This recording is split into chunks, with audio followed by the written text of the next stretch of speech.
Chapter 5, under Relationship Quality, Nonverbal Communication.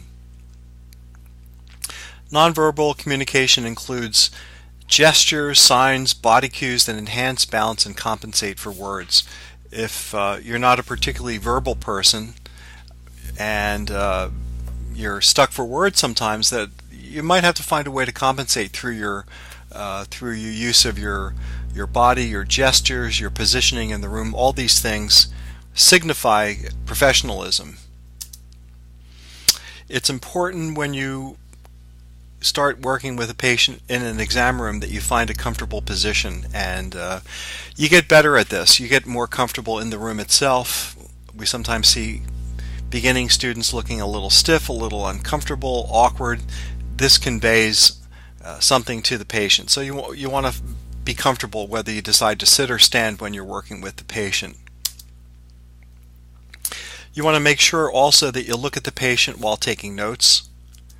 And also, I mentioned the idea of empathic expressions, which can convey empathy, connection, compassion, and so forth. So you might consider that any of your expressions will be read by the patient, so it's important to understand what you're conveying. On the lower end of the scale, sometimes students or doctors, for a variety of reasons, stand a little bit too close, or maybe are standing too distant from the patient. So it's important to find a good personal space that's both comfortable for you and for the patient.